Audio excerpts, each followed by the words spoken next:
channel. We are discussing the last topic of this chapter, magnetic effect of electric current, and today we will discuss the last topic.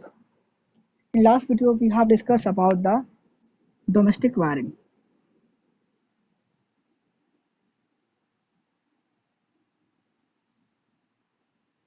हम लोग class 10 last video में domestic wiring के बारे में पढ़ाई कर चुके हैं और उसमें हमने ये चीज़ डिस्कस किया था कि हमारे घरों में जो वायरिंग होती है उसमें 3 टाइप के वायर्स आते हैं. First one is live wire, second one is neutral wire, third one is earthing wire. है ना. ये किस कलर का? रेड कलर का होता है. ये होता है ब्लैक कलर का and this one is green. ये स्टैंडर्ड कलर है. बाकी कुछ और कलर भी आप चूज कर सकते हैं मगर ये हमारा स्टैंडर्ड कलर है. So now today we will discuss about earthing.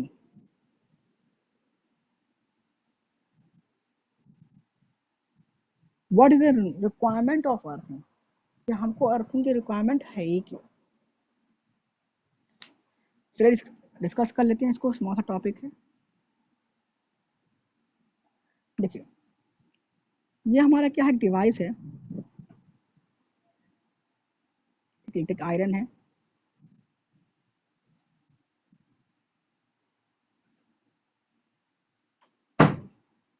है ना. तो देखिए इसमें 3 वायर्स होते हैं.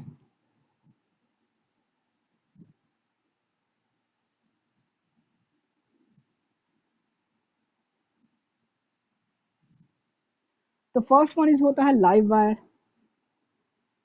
दूसरा होता है क्या, न्यूट्रल वायर. 2 वायर होते हैं. एंड जो थर्ड वायर होता है, जो अर्थ वायर होता है, वो क्या होता है, हमारी जो बॉडी है, जो आयरन है, ये मान लीजिए आयरन हमारे पास है,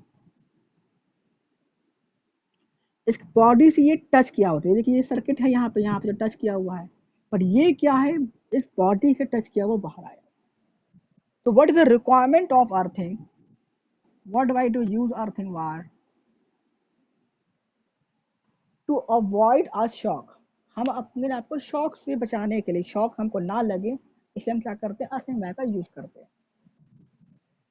देखिए क्लास 10th हम ये जानते हैं क्या कि जो हमारा करंट है, it only find the easiest path to flow. जो हमारा जो करंट है ना, ये हमेशा करते हैं सबसे आसान रास्ता, इजी पाथ फाइंड करता है टू फ्लो करने के लिए. ये सबसे आसान रास्ता हमको मिले तो इसकी वजह से वो फ्लो कर सके. ठीक है. तो फॉर एन एग्जाम्पल, किसी वजह से कि अगर यहाँ से कहीं ये वायर अंदर सर्किट किया हुआ है, ये वायर ऐसे किया हुआ है, और ये वायर कहीं से बीच से ब्रेक कर जाए, सर्किट ब्रेक कर जाए, और ये वायर इस बॉडी को, इस आयरन को टच कर रहा, तो होगा क्या, इस पूरे बॉडी में, इस पूरे आयरन में क्या होगा, करंट क्या करेगा, फ्लो करेगा. अब इस आयरन बॉडी को अगर हम टच करते हैं, कोई पर्सन यहाँ खड़ा है ना, इसको टच करता है, तो क्या करेगा, करंट इसके पास से होते हुए, क्योंकि हमारे बॉडी का कंडक्टर है, इस पास से होते हुए, हमारी बॉडी से होते हुए क्या करेगा, हमारे अर्थ में चला जाएगा और आपको क्या लगेगा, शॉक लगेगा. तो टू अवॉइड दिस शॉक, इस शॉक को बचाने के लिए ऑब्वियस सी बात है, हमको क्या करना होगा कि हमको ये करना होगा कि हम जो करंट को ये पाथ मिल रहा है ना, अगर हम ये पाथ को कहीं और डाइवर्ट कर दें, ध्यान समझिए, अपने आप को समझने की कोशिश कीजिए कि अगर इस पाथ को हम कहीं और डाइवर्ट कर दें तो ऑब्वियस बात है ये शॉक हमको नहीं लगेगा. तो उसके लिए हम क्या करते हैं कि इस मेटल बॉडी से एक वायर टच कराते हैं, इसको हम बोलते हैं अर्थ वायर. ठीक है. तो इसको निकाल के हुए प्लग में टच करते हैं. प्लग में देखा होगा ऐसे लगा रहता है, 2 प्लग यहाँ रहता है.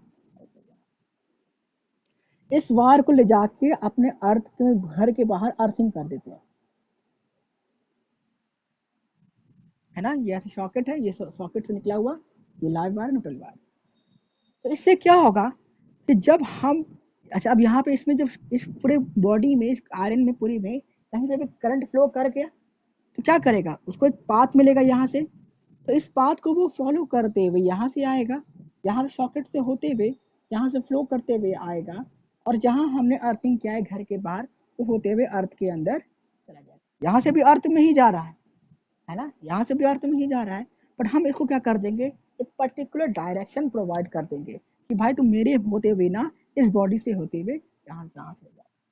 तो अब मान लीजिए कहीं से सर्किट ब्रेक कर जाता है, उसके बाद भी अगर हम इस बॉडी को टच करते हैं तो हमको शॉक नहीं लगेगा, डिवाइस वर्क नहीं करेगा, ये तो ट्रू है। तो हमको मालूम पड़ जाएगा कि भाई डिवाइस खराब हो गया, हमको सही कराना है। बट हमको जो शॉक लगने वाला था वो शॉक नहीं लगेगा। क्यों नहीं लगेगा? हमने वहां पे क्या कर दिया था, अर्थ वायर प्रोवाइड कर दिया था। तो to avoid this shock we have the requirement of earthing wire. Simple सा कॉन्सेप्ट है अर्थ वायर का, ठीक है। To avoid the shock, the risk of electrical shock, the metal body electrical appliances is earthed। हम क्या करते, किसी भी बॉडी में अर्थ वायर लगा देते, ठीक है। सेकेंड पॉइंट हमको पढ़ना है, वो है क्या, फ्यूज।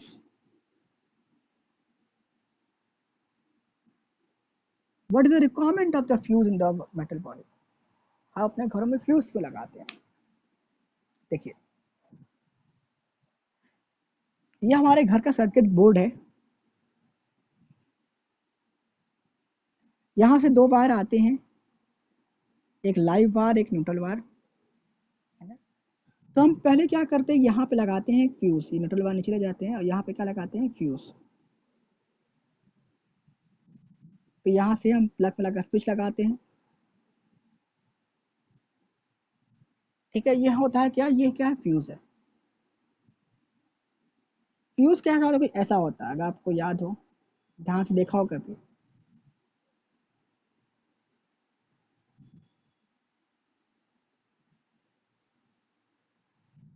यहाँ पे एक पतला थिन सा वायर होता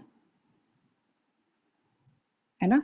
ये थिन वायर क्या होता है, ठीक है, कॉपर होता है क्या, नहीं, ये होता है टिन प्लेटेड कॉपर। कॉपर के ऊपर हम टिन की, एसन की और टिन की प्लेटिंग करा देते हैं, वो पे एक लेयर चढ़ा देते हैं। क्यों इसे रिक्वायरमेंट है, पहले फ्यूज का रिक्वायरमेंट है ही क्यों? इससे क्या होता है, फॉर एन एग्जाम्पल यहाँ पे इलेक्ट्रिकल शॉक सॉकेट है, ठीक है। इस पूरे बोर्ड की जो रिक्वायरमेंट है वो है 5 एम्पियर, है ना। तो यहाँ पे ये फ्यूज लगा हुआ है, ये फ्यूज लगा हुआ, ये वायर है, क्या करता है कि इसमें से करंट पास कराता है 5 एम्पियर का। अब मान लीजिए इसमें हम कोई डिवाइस यूज करा देते हैं जिसकी रिक्वायरमेंट कितनी है, 10 एम्पियर की। तो ये क्या करेगा, एक्सेस अमाउंट ऑफ, अब ये देखिए, अब यहाँ पे ध्यान समझने की बात यहाँ पे ये है, ये जो पूरा चीज है ना, ये वॉल के अंदर है ना, ये पूरा अंदर से वॉलिंग किया हुआ, वॉल के अंदर सब कुछ है, ये वायर अंदर किया हुआ। तो जब एक्सेस अमाउंट ऑफ करंट यहाँ से फ्लो करेगा, एक्सेस अमाउंट ऑफ करंट यहाँ से फ्लो करेगा, तो वो एक्सेस हीट प्रोड्यूस करेगा, हीट प्रोड्यूस करेगा। तो अगर यहाँ फ्यूज वायर नहीं होगा, ये डायरेक्ट हो जाएगा, तो ये वायर भी क्या होगा, हीट होगा, है ना। हीट होने के बाद क्या हो जाएगा, मेल्ट करेगा। अब मेल्ट करेगा तो क्या करेगा, कैच द फायर। यहाँ पे क्या हो जाएगी, वायर यहाँ से मेल्ट करने के बाद टूट जाएगा, तो यहाँ पे क्या हो जाएगा, हीट की वजह से यहाँ पे क्या हो जाएगा, फायर को वो कैच कर लेगा। तो यहाँ पे कहीं हमारे कर्टेन्स होंगे, पर्दे वगैरह होंगे, इसमें आग जाएगी और हमारे घर में क्या हो जाएगा, पूरा घर में क्या कहते हैं, एक हजार हो जाएगा, डेंजरस चीज हो जाएगी। तो to avoid this shocked and this catch fire, सारी चीजों को अवॉइड करने के लिए हमको बस क्या करना होता है, यहाँ पे स्मॉल सा फ्यूज लगाया लगा देते हैं। तो फ्यूज वायर क्या करता है कि जैसे ही मान लिया हम ऐसे कोई प्लग यहाँ लगाते हैं, एसी लगा दिया, कुछ लगा दिया, जिसकी रिक्वायरमेंट है 10 एम्पियर करंट की, तो अब वो क्या करे, excess of amount of current को वहाँ से कंज्यूम करेगा, एक्सेस अमाउंट ऑफ करंट को वो कंज्यूम करेगा। तो फिर यहाँ पे क्या होगा, ये जो वायर है इसकी कैपेबिलिटी केवल 5 एम्पियर की है, ये 5 से 6 भी होगा, ये 5 से 6 भी होगा, तो ये वायर हीट होने के क्या हो जाएगा, मेल्ट हो जाएगा, है ना। हीट होके मेल्ट हो जाएगा, तो ये यहाँ से ब्रेक कर गया, ये यहाँ से ब्रेक कर गया, यहाँ सर्किट क्या हो गया, ऑफ हो गया, और पूरा कमरे में लाइट क्या हो गई, चली गई। तो एक्सेस जो ये जो वायर, जो दीवार के अंदर वायर गया हुआ था, जिसको ही एक्सेस हीट मिलने वाला था, वो क्या हो गया, बंद हो गया, और यहाँ से फ्यूज हमारा क्या हो गया, उड़ गया। तो हम बोलते हैं क्या, फ्यूज उड़ गया, फ्यूज क्या हो गया, खराब हो, ठीक है। तो फ्यूज इतने तो क्या है, हम कह सकते हैं, the fuse is a safety device having a short length of thin plate copper wire. Safe fuse wire क्या है, एक सेफ्टी डिवाइस है, having a short length of thin tin plated copper wire having low melting point which melt and break the circuit if the current exceed the safe value. जैसे ही current safe value से exceed करता है, current safe value से जैसे ही exceed करता है तो वो वायर क्या होता है, वहां से मेल्ट कर जाता है और ब्रेक कर जाता है और हमको बचा लेता है। तो ये तरीके क्या है, हमारे पास सेफ्टी डिवाइस है। फर्स्ट थिंग, ये बात सारी बातें हो गई कि अब एक्सिस ऑफ करंट कैसे होगा, सेफ वैल्यू को वो कैसे इंक्रीज करेगा, कि हमारा सर्किट कैसे सेफ वैल्यू को इंक्रीज कर जाएगा। तो दो चीज होती है, the first one is short circuit, short circuit, the second one is overloading,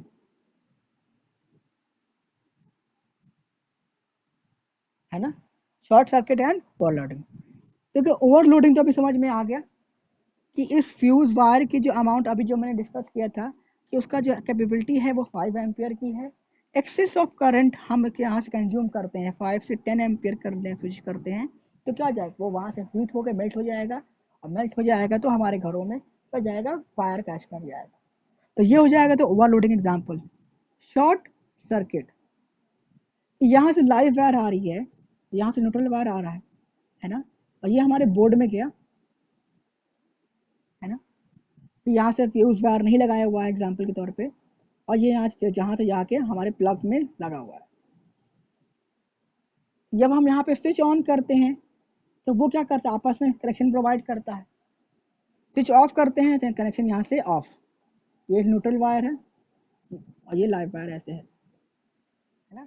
switch on करते हैं तो यहाँ से कनेक्शन बन गया, स्विच ऑफ कर दिया तो ये ऑफ हो गया, फिर स्विच ऑन किया तो यहाँ पे स्विच है, सारे स्विच हैं, जो ऑन करेंगे तो वो ऑन होगा। ठीक है, यहाँ से प्लग लगाते हैं, स्विच ऑन करते हैं तो क्या होता है, यहाँ से फैन से जुड़ा हुआ है, ये फैन हमारा यहाँ रूम पे फैन लगा हुआ है, फैन क्या कर रहा है, रोटेट कर रहा है। बट अगर यहीं पे ये वायर कहीं से मेल्ट करके आपस में यहीं पे टच कर जाए, है ना, कि बहुत हीट होने की वजह से तो यहीं पे आपस में टच कर जाए, करंट यहाँ से आ रहा है और यहाँ पहुंचने से पहले ही यहीं से मूव करके यहीं से चला जाए, तो क्या हो जाएगा, इसको हम लोग क्या बोलते हैं, शॉर्ट सर्किट। जैसे ही शॉर्ट सर्किट होगा, जैसे ही शॉर्ट सर्किट होगा तो क्या हो जाएगा, यहाँ पे एक्सेस अमाउंट ऑफ क्या हो जाएगा, हीट प्रोड्यूस होगी, हीट प्रोड्यूस होगा तो फिर सही सेम प्रोसेस होगा, यही जो ओवरलोडिंग में होता है, excess amount of heat produce हो जाएगा और यहाँ पे क्या हो जाएगा, इस पूरे बोर्ड में आग लग जाएगी और वहीं पे कहीं कर्टन वगैरह होगा, कर्टन होगा, अंधेरा होगा, उसके होते हुए पूरे कमरे के अंदर क्या हो जाएगा, फायर को वो कैच कर जाएगा। तो शॉर्ट सर्किट क्या होता है, the touching of the live wire and neutral wire is directly known as short circuit। Live wire और न्यूट्रल वायर कहीं डायरेक्टली एक दूसरे को टच कर जाते हैं, इसको क्या बोलते हैं, शॉर्ट सर्किट। एंड ओवरलोडिंग क्या हो सकता है, when the excess amount of current is utilized, then the safety device is known as overloading। यानी excess amount of जब हम चीज करंट को यूज करते हैं इसको क्या बोलते हैं, ओवरलोडिंग, है ना। तो दोनों चीज़ों को अवॉइड करने के लिए क्या चीज़ की रिक्वायरमेंट पड़ती है हमको, फ्यूज की। तो फ्यूज क्या है, एक तरीके का सेफ्टी डिवाइस है। सारी बात समझ में आ गई। चलिए फ्यूज की बात कर लेते हैं, क्लास 10th। तो फ्यूज के बारे में क्या चीज़ सोचते हैं कि ये हमारा फ्यूज है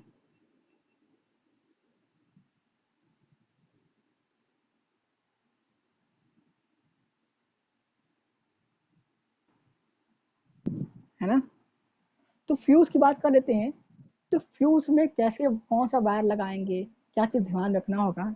तो सबसे पहला चीज़, उसमें हम ऐसा वायर लगाएंगे जिसका रेजिस्टेंस क्या हो, लो तो बिल्कुल नहीं होना चाहिए, हाई हो, है ना। अगर रेजिस्टेंस लो होगा तो करंट को एक्सेस अमाउंट ऑफ में ट्रांसफर करेगा, वो जल्दी लो हीट नहीं होगा, है ना। फॉर्मूला क्या होता है हीट का, एच का to I square R T, यहाँ से क्या मिलता है, एच प्रोपोर्शनल टू आर। अगर रेजिस्टेंस भी लो होगा तो हीट भी क्या हो जाएगा, लो हो जाएगा। तो रेजिस्टेंस हीट लो होगा तो जल्दी वो मेल्ट नहीं करेगा, है ना। तो रेजिस्टेंस क्या होना चाहिए, हाई होना चाहिए। सेकेंड थिंग चाहिए, लो होना चाहिए ताकि वो तुरंत जल्दी फट से मेल्ट कर जाए। थर्ड चीज, इसको हमारे पास वायर जो है वो थिन होना चाहिए। हम बात कर रहे हैं किसके, फ्यूज के बारे में। Resistance should be high, melting point should be low, and वो थिन होना चाहिए, नॉट थिक।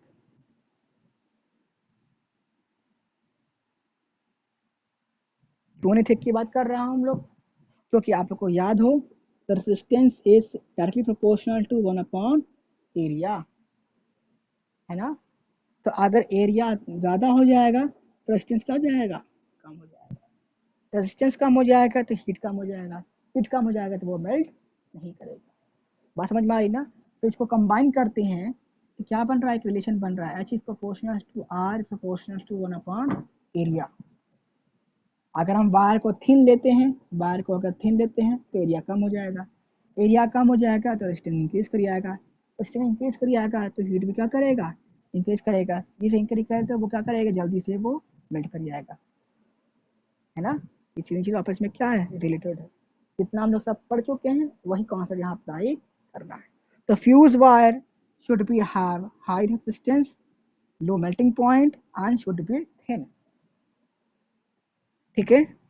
तो अब किसका हम लोग लेते हैं, tin plated copper wire. Pure copper wire को इस्तेमाल नहीं करेंगे, नो प्योर कॉपर, क्योंकि इसकी क्या होती है, हाई मेल्टिंग पॉइंट होती है ना। मेल्टिंग पॉइंट क्या होती है, बहुत ही हाई होती है। समझ में आया सारी बात, स्मॉल स्मॉल सा टॉपिक है। और हाँ, हम लोग इसके आप बात करते हैं थिन और थिकनेस की ना, तो उसको अपनी रिक्वायरमेंट के हिसाब से हम लोग चेंज भी कर सकते हैं। मतलब कि अगर मान लीजिए कि कल रूम के स्मॉल से रूम के अंदर लगाना है तो थिन लगाएंगे, अब पूरे घर का लोड देना है तो इतना थिन वायर से तो हमारा काम होगा नहीं, तो थोड़ा सा और क्या करेंगे, थोड़ा सा थिक करेंगे, थोड़ा सा थिक करेंगे, ज़्यादा नहीं। ठीक है। तो डिपेंड करता है कि हमकी रिक्वायरमेंट कितनी, करंट का एम्पियर की है, 1 एम्पियर, 2 एम्पियर, 5 एम्पियर, 10 एम्पियर, कितनी की हमारी रिक्वायरमेंट के हिसाब से ही थिकनेस को हम क्या करें, डिसाइड करेंगे। अगर रूम के अंदर है तो थिन, और जब अब मतलब बहुत थिक नहीं लगाएंगे कि मोटा सा नहीं लगा देंगे। ठीक है। और उसके अलावा और सारी चीज़ें होती हैं, और आजकल तो आपने देखा होगा कि नया चीज़, नया चीज़ अब तो पुराना हो गया है, वो क्या चीज़ होता है, MCB। MCB फुल फॉर्म क्या होता है, miniature circuit breaker. Miniature circuit breaker मतलब क्या, सर्किट को कहीं बीच से ही ब्रेक कर देता है, पूरा सर्किट बंद नहीं होता, स्मॉल सा सर्किट कहीं ब्रेक हो गया। जैसे कि आजकल आपने देखा भी होगा कि हम MCB लगाते हैं तो सबका अलग अलग लगाते हैं, AC का अलग, फ्रिज का अलग, इस रूम का अलग, इस रूम का अलग, इस AC का अलग। खाली AC में शॉर्ट हुआ तो AC बंद हो गया, है ना। इस एक स्मॉल से रूम में शॉर्ट हुआ तो एक स्मॉल सा रूम का एक लाइट सारी ऑफ हो गई, बाकी रूम में अफेक्टेड नहीं होता। तो हम क्या लगाते हैं, MCB लगाते हैं, मिनिएचर सर्किट ब्रेकर। ये सारी चीज़ें हैं, मैंने पढ़ा दी है, समझ में तो आपको बिल्कुल आ गई होगी, मैं जानता हूँ। बट आपको क्या रिक्वायरमेंट है, इस पर नोट्स लिखने की और खुद एक बार पढ़ने की। एक बार पढ़ लेंगे तो दिमाग में बैठ जाएगा। इसके बाद कुछ एक स्मॉल सा टॉपिक है कि क्या क्या डेंजरस चीज़ें होती हैं, जब हम करंट को डायरेक्ट यूज कर टच करते हैं, हज़ार्ड क्या होती है, तो हम टच कर देंगे लाइव पार को तो हमको शॉक लग जाएगा, और सारी चीज़ें हैं। क्या क्या प्रिकॉशंस हमको लेने चाहिए कि हम स्लीपर पहन के इस्तेमाल करेंगे, और वेट हाथ, गीले हाथ से कोई भी सर्किट को टच नहीं करेंगे, हाथ में रबर रबर इस्तेमाल करेंगे, और पसीने अगर हाथ बहुत वेट है तो उसको टच नहीं करेंगे। ये सारी चीज़ें हैं, आपके दिमाग में पहले से होंगी, क्लास 6, 7, 8 में पढ़ा भी होगा, तो एक बार रीड आउट कर लीजिएगा। तो आज से क्लास 10 हमारा यही टॉपिक यहीं पे एंड होता है। Thank you class 10 for the watching this video.